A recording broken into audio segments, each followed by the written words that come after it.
ਜਲੰਧਰ ਵਿੱਚ ਮਹਿਲਾਵਾਂ ਦੀ ਸਿਹਤ ਨਾਲ ਜੁੜੇ ਇੱਕ ਮਹੱਤਵਪੂਰਨ ਵਿਸ਼ੇ ਤੇ CME ਪ੍ਰੋਗਰਾਮ ਦਾ ਆਯੋਜਨ ਕੀਤਾ ਗਿਆ।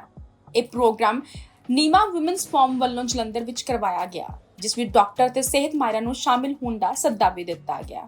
ਇਸ CME ਦਾ ਮੁੱਖ ਵਿਸ਼ਾ ਫਾਈਬਰਾਈਡਸ ਰੱਖਿਆ ਗਿਆ। ਇਸ ਵਿਸ਼ੇ ਤੇ ਮਾਹਿਰ ਡਾਕਟਰ ਸ਼ੈਲ ਕੌਰ ਨੇ ਵਿਸਤਾਰਪੂਰਵਕ ਜਾਣਕਾਰੀ ਸਾਂਝੀ ਕੀਤੀ।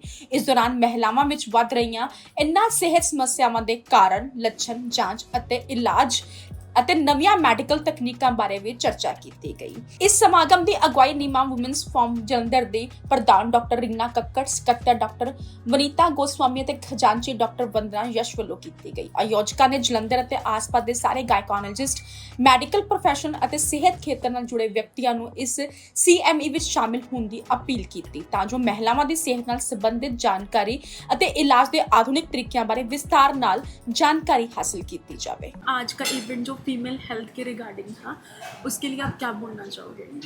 मैं doctor Reena Kakkar NIMA women forum की प्रेसिडेंट हूँ।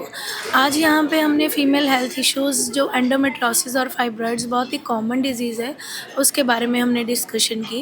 डॉक्टर शैल कौर पिम्स हॉस्पिटल से जो हेड ऑफ़ द डिपार्टमेंट है, उन्होंने गाइड किया कि एंडोमेट्रोसिस को अर्ली स्टेज में कैसे हम डायग्नोज कर सकते हैं और उसको अर्ली स्टेज में ही अगर हम पेशेंट्स को ट्रीटमेंट करें तो आगे जाके सर्जरी से कैसे बचा जा सकता है। कौन कौन से ड्रग्स हैं जो अर्ली एक्ट कर सकते हैं और हमें डायग्नोसिस टाइमली करना चाहिए ताकि पेशेंट्स को इन फ्यूचर प्रॉब्लम ना आए। और जो मिथ है कि एंडोमेट्रोसिस हो गया तो प्रेगनेंसी नहीं हो सकती या प्रेगनेंसी के टाइम ही हमें ट्रीटमेंट लेने जाना है, अनमैरिड गर्ल्स के लिए हमें ट्रीट नहीं करना है, तो ऐसी मिथ नहीं है। उसके लिए डॉक्टर साहब ने हमें गाइड किया कि हमें पेशेंट्स को कैसे गाइड करना चाहिए कि हम टाइमली जो अनमैरिड गर्ल्स हैं उनको अगर हम टाइमली ट्रीट करते हैं तो वो आगे जाके इनफर्टिलिटी में नहीं लैंड करती हैं और वो अच्छी तरह से अपनी लाइफ स्पेंड कर सकते हैं। बिकॉज एंडोमेट्रोसिस में पेशेंट को बहुत पेन रहती है ड्यूरिंग पीरियड्स, तो उसको कैसे सबसाइड किया जा सकता है और डिज़ीज़ को कैसे ख़त्म किया जा सकता है। नो डाउट इसकी रीअक्रेंस बहुत है और अगर इसका टाइमली ट्रीटमेंट ना किया जा सके या फिर सर्जरी के बाद भी रीअक्रेंस होती है तो हमें पेशेंट को कैसे इंश्योर करना है, कैसे उसको गाइड करना और कैसे उसकी काउंसलिंग करनी है ताकि पेशेंट जो है अपनी नॉर्मल लाइफ स्पेंड कर सके। उसके लिए डॉक्टर शैल कौर ने हमें गाइड किया, तो मैं डॉक्टर शैल कौर जो पिम्स हॉस्पिटल से आए हैं उनका तहे दिल से धन्यवाद करती हूँ। और डॉक्टर रजनी ठाकुर जो दयानंद आयुर्वेदिक कॉलेज के प्रिंसिपल हैं, आज हमारे बीच चीफ गेस्ट रहे हैं, उनके यहाँ आने पे उनका तहे दिल से धन्यवाद करती हूँ। और उन्होंने हमें गाइड किया बिकॉज़ आयुर्वेद से रिलेटेड हैं और उन्होंने हमें गाइड किया कि हमें मॉडर्न प्रैक्टिस के साथ साथ आयुर्वेदिक प्रैक्टिस में कौन कौन से ड्रग्स को यूज़ करके हम पेशेंट को रिलीफ दिलवा सकते हैं। ऐसा नहीं कि मॉडर्न में ही ट्रीटमेंट है, आयुर्वेद में पंचकर्मा है और कौन कौन सी थेरेपीज़ हैं जिनके सहयोग से हम अपने पेशेंट्स को ट्रीट कर सकते हैं, उसके लिए उन्होंने हमें गाइड किया। मैं अपने सारे फीमेल मेंबर्स का भी धन्यवाद करती हूँ।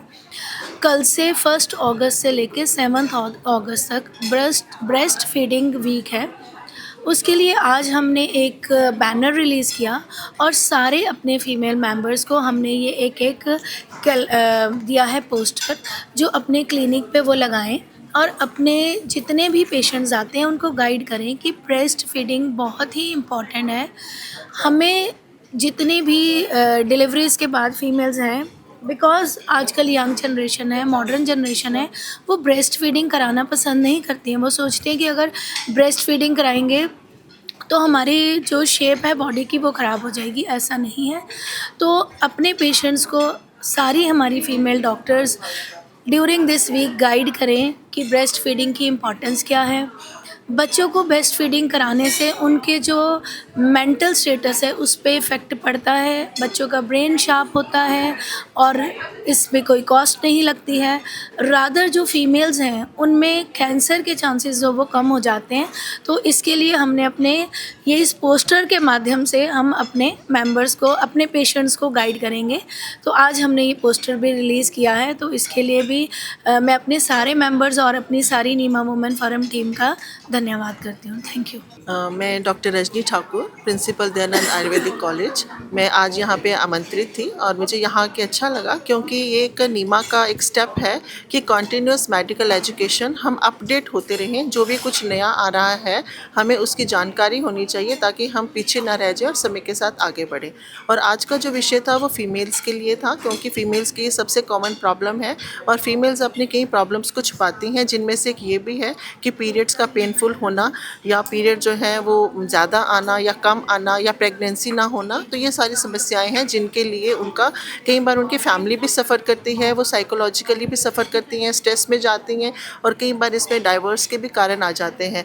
तो इन सब के लिए अगर हमें ट्रीटमेंट मिल जाए और जो कि सक्सेसफुल हो और वो भी मेडिकल ट्रीटमेंट, उसके बारे में यहाँ पे डॉक्टर शैल कौर जो कि पिम से आई, HOD गायनी की थी, उन्होंने बताया कि हमें सर्जरी की तरफ ना जाके हम मेडिसिन के साथ भी इस चीज़ को जो है वो ट्रीट कर सकते हैं, मैनेज कर सकते हैं।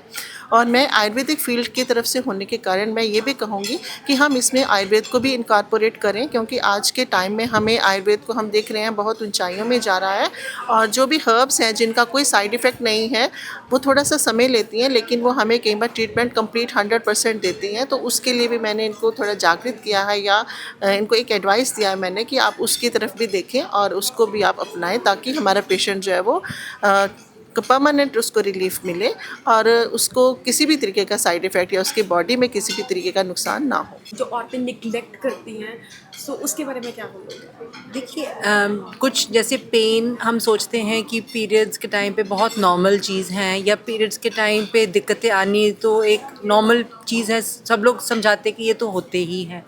लेकिन अगर पीरियड्स की कोई भी समस्या है, पेन है या आपको कभी किसी और चीज़ के लिए स्कैन हुआ है जिसमें आया कि छोटी खून की गांठें हैं या छोटे फाइब्रॉइड्स हैं, तो एक तो पैनिक नहीं करना चाहिए क्योंकि बहुत सारी मेडिसिन्स ऐसी आई हैं जो इनको शुरू से ट्रीट कर सकते हैं। एक ये कॉमन भावना है कि अगर कुछ खून की गांठें या रसौली दिखती है तो तुरंत ऑपरेशन की ज़रूरत है। ऐसा कुछ नहीं है, बहुत सारे एडवांसेस हैं जिसके साथ इनको ठीक किया जा सकता है, इनकी ट्रीटमेंट हो सकती है। और डेफिनेटली लेडीज़ को अपना हेल्थ कभी भी निगलेक्ट नहीं करना चाहिए क्योंकि वो एक फाउंडेशन है उस घर की। अगर वो अपना हेल्थ निगलेक्ट करेंगे तो अल्टीमेटली पूरी फैमिली ही सफ़र करेगी। इसलिए तुरंत अपने डॉक्टर से मिलके अपनी समस्या का डिस्कस करना चाहिए और प्रॉपर ट्रीटमेंट टाइम से शुरू कर लेना चाहिए जब उसका सबसे ज़्यादा असर वो पा पाएंगी।